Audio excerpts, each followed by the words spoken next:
YouTube channel learning universe में बहुत बहुत स्वागत है।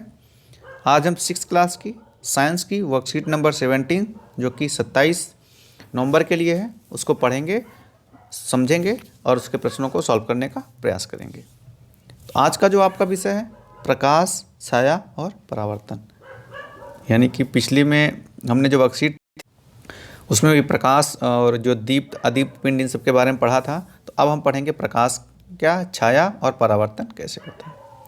तो प्रकाश से छाया कैसे बनती है, क्या होता है, हम उसके बारे में देखते हैं। एक अंधेरे कमरे में टार्च जलाएं और टार्च के सामने अपना हाथ लाएं, पर आप टार्च के सामने दीवार पर अपने हाथ की छाया देखेंगे। आप अंधेरे में छाया नहीं देख सकते हैं। छाया बनाने के लिए आपको प्रकाश के स्रोत की आवश्यकता होती है। तो जाहिर सी बात है कि आपकी छाया तभी बनेगी जब आपके आसपास प्रकाश होगा। बिना प्रकाश के छाया बनना असंभव है।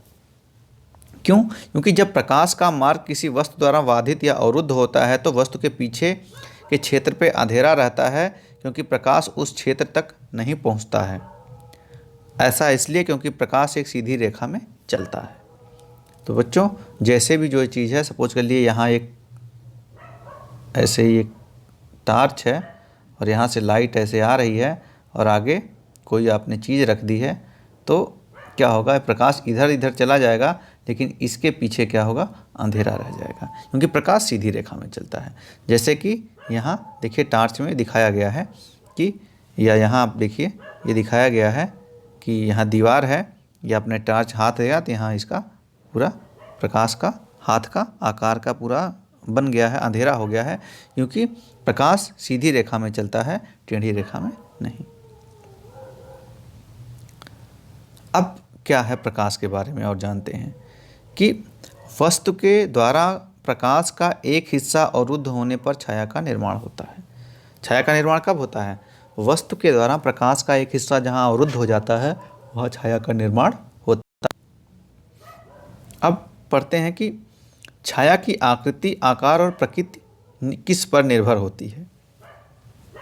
तो वो 4 चीज़ों पर निर्भर होती है कि कोण जिस पर प्रकाश वस्तु पर पड़ता है, यानी वह कोण जिस पर प्रकाश वस्तु पर पड़ता है, यह निर्धारित करता है कि आकृति, आकार और प्रकृति छाया की कैसी होगी। दूसरा है वस्तु और स्रोत का आकार, यानी वह वस्तु है और उसका जो प्रकाश का स्रोत है उनके आकार पर। तीसरा है वस्तु और प्रकाश स्रोत के बीच की दूरी, दूरी भी प्रभावित करती है आकृति और आकार के छाया के। और चौथा है पर्दे और वस्तु के बीच की दूरी। तो ये 4 ऐसी चीज़ें हैं, 4 ऐसे तत्व हैं जो छाया की आकृति, आकार और प्रकृति को निर्धारित करते हैं। इन्हें आप ध्यान से याद रखिए और नोट कर लीजिए। अब कोण कैसे प्रभावित करता है देखते हैं। यदि हम दिन के समय एक पेड़ की छाया का निरीक्षण करें तो हम ध्यान देंगे कि छाया की लंबाई समय के साथ बदलती है। जैसे कि यहाँ देखिए ये पेड़ है, और अगर आप सुबह एक पेड़ के आसपास खड़े हो जाएं और देखें तो आपको क्या दिखेगा कि सुबह मान लीजिए हम मॉर्निंग हो रही है, तो मॉर्निंग से लेकर इवनिंग तक उस पेड़ की जो छाया है उसमें आपको क्या मिलेगा, परिवर्तन मिलेगा। अब लंबाई बदलती रहती है। कैसे? एक पेड़ की छाया दोपहर में छोटी और सुबह और शाम में लंबी होती है। अब देखिए ये पेड़ है, तो ये जो सुबह के समय यहाँ पे सूरज है, ये इसका कोण अलग है, इसका कोण अलग है और इसका कोण अलग है। तो कोण के आधार पे, चूँकि जब इधर से पड़ रही है तो छाया इतनी लंबी हो रही है, इधर से पड़ रही है तो छाया इतनी लंबी हो रही है, सीधे पड़ रही है तो छाया इतनी ही पड़ी हुई है। तो कोण जो है ये निर्धारित कर रहा है कि छाया की लंबाई और आकार क्या होगा। इस तथ्य ने पुराने समय में लोगों को समय जानने में मदद की। तो प्राचीन समय में क्या होता था, लोग समय कैसे जानते थे? छाया के आकार पर, कि छाया लंबी बन रही है तो अभी सुबह हो गई, और उसके बाद जैसे जैसे छाया छोटी हो गई फिर लंबी होती जा रही है, तो उसी हिसाब से लोग लगाते थे कि कितना समय हो गया है, कोई निशान लगा देते थे, और उसी के आधार पे कि इस निशान पर छाया है यानी ये समय हो रहा होगा। अब आपको क्या करना है कि सोचिए एक टार्च तारे के आकार के कार्ड पर चमकती है। एक यहाँ पे टार्च है, तारे का आकार है, इस पे चमक रही है, और कार्ड के पीछे पर्दे पर उसका छाया बनती है। यदि टार्च को कार्ड से दूर ले जाया जाए, यानी ये टार्च अभी यहाँ पे है और इसकी तारा का कार्ड है, लेकिन अगर टार्च को दूर ले जाया जाए तो छाया के आकार में क्या परिवर्तन होगा? तो अब देखिए छाया के आकार में क्या परिवर्तन होगा। छाया का आकार छोटा हो जाएगा। मान लीजिए कार्ड यहाँ है और दीवार पे अभी इसका क्या बोलते हैं, ये दीवार है, तो यहाँ पे इसकी इतनी, यहाँ से इतनी छाया बन रही है यहाँ से, लेकिन और दूर से आएगा तो इसकी छाया छोटी हो जाएगी। अब कुछ और तथ्य हैं, इनको भी पढ़ लेते हैं। यह है कि हम एक दीवार या ज़मीन या किसी भी सतह पर एक छाया देख सकते हैं जो एक पर्दे के रूप में काम कर सकती है। तो क्या है कि हम एक दीवार या ज़मीन या किसी भी सतह पर एक छाया देख सकते हैं और वह क्या होता है, सतह जो पर्दे का काम करती है। जैसे ज़मीन पर भी जो छाया पड़ती है तो ज़मीन क्या होती है, पर्दे का काम करती है, क्योंकि उसको भेद करके फिर प्रकाश आगे नहीं जा सकता। अपारदर्शी वस्तुएं पारभासी वस्तुओं की तुलना में अधिक गहरी छाया उत्पन्न करती हैं। जो अपारदर्शी वस्तुएं होती हैं उनकी छाया अधिक गहरी होती है। जैसे कि पेड़ या लकड़ी है, सपोज करिए लकड़ी का मेज है और मेज के ऊपर अगर टार्च डालेंगे तो मेज के नीचे छाया पड़ेगी। क्यों? क्योंकि मेज की जो लकड़ी है वो अपारदर्शी है, तो उसकी छाया एकदम गहरी होगी। लेकिन कोई पारभासी, कोई पन्नी है, कोई धुंधली चीज़ पेपर है, तो उसकी छाया उतनी गहरी नहीं होगी। एक अपारदर्शी वस्तु प्रकाश को पूरी तरह से रोक देती है, जबकि पारभासी वस्तु प्रकाश को आंशिक रूप से गुजरने देती है। यही कारण है कि दोनों की छाया की गहराई में, मतलब अंधेरेपन में अंतर होता है।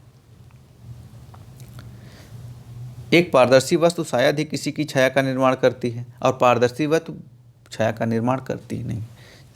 क्यों? क्योंकि सपोज करिए आपने लाइट जलाई और लाइट के सामने शीशा रख दिया तो क्या होगा, अब प्रकाश जो है शीशे के उस पार चला जाएगा तो छाया बनेगी ही नहीं, क्योंकि यह प्रकाश को माध्यम से गुजरने में बाधा नहीं डालता और छाया तब बनती है जब बाधा पड़ती है। अतः छाया देखने के लिए हमें एक चमकदार स्रोत, एक वस्तु और पर्दे की आवश्यकता होती है। तो छाया के लिए 3 चीज़ों की आवश्यकता भी होती है। क्या? कोई प्रकाश का स्रोत होना चाहिए। प्रकाश का स्रोत यानी चमकदार स्रोत, वह वस्तु, और एक कोई पर्दा जहाँ पे जाके वो रुक जाए, जहाँ पे वो छाया बने, छाया का निर्माण हो। और एक चीज़ और है, छाया हमेशा काले रंग की होती है। वस्तु का रंग कुछ भी हो, ऐसा नहीं है कि आपने टार्च जलाई और टार्च के सामने आपने लाल रंग का डिब्बा रख दिया और उसके बाद जाके उसकी छाया लाल रंग की बनेगी। नहीं, रंग कोई भी हो, हर वस्तु की छाया जो होती है काली होगी। अगर आजमाना है आपको तो एक टार्च लीजिए और टार्च के सामने इधर से बारिए, पीछे दीवार हो और टार्च के सामने अलग अलग कलर के किताबें रख दीजिए, कपड़े रख दीजिए या कुछ भी चीज़ें रख दीजिए, तो देखिए सबकी छाया काली पड़ेगी, क्योंकि इसका रंग से कोई संबंध नहीं है। पे ध्यान देते हैं बच्चों। तो प्रश्न है कि छाया क्या है, एक छाया कब बनती है, एक छाया किसी वस्तु के बारे में क्या जानकारी देती है। तो छाया क्या है, ऊपर आपने पढ़ा, कब बनती है, जब प्रकाश बाधित हो जाता है, और छाया वस्तु के बारे में क्या जानकारी देती है। यह जानकारी यह देती है वस्तु के बारे में कि वह वस्तु अपारदर्शी है, क्योंकि छाया तभी बनती है। दूसरा प्रश्न है कि क्या वस्तु का रंग छाया के रंग को प्रभावित करता है, तो लिखेंगे नहीं। यहाँ आपको बताना, छाया सदैव काली होती है और वस्तु का रंग उस छाया के रंग को प्रभावित नहीं करता है। तीसरा है, लकड़ी की कुर्सी पर प्रकाश पड़ने पर क्या होता है। तो लकड़ी की कुर्सी पर प्रकाश पड़ने पर लकड़ी की कुर्सी की छाया बनेगी, क्योंकि लकड़ी अपारदर्शी है। एक पेड़ की छाया दोपहर के समय कैसी होगी, आप बताएं। दोपहर के समय छोटी एवं सुबह और शाम को सबसे अधिक लंबी होती है। नीचे दिए गए, अब देखिए आपको नीचे क्या दिया गया है, इसको, इस चित्र को देख लीजिए कि नीचे दिए गए आंकड़ों पर गौर करें, एक्स वाई जेड की पहचान करें। तो देखिए वाई एक्स जेड, एक्स तो आपका हाथ हो गया, वाई टार्च हो गया और जेड आपकी छाया हो गई। तो जेड क्या है? छाया, एक्स क्या है? हाथ, वाई क्या है? टॉर्च। तो बच्चों ये आज की आपकी वर्कशीट रही। आशा है आपको ये समझ में आ गया होगा कि छाया क्या है, छाया कैसे बनती है और इसके क्या क्या कारण होते हैं जो छाया की आकृति, आकार और प्रकृति को प्रभावित करते हैं। वीडियो देखने के लिए आप सभी बच्चों का धन्यवाद।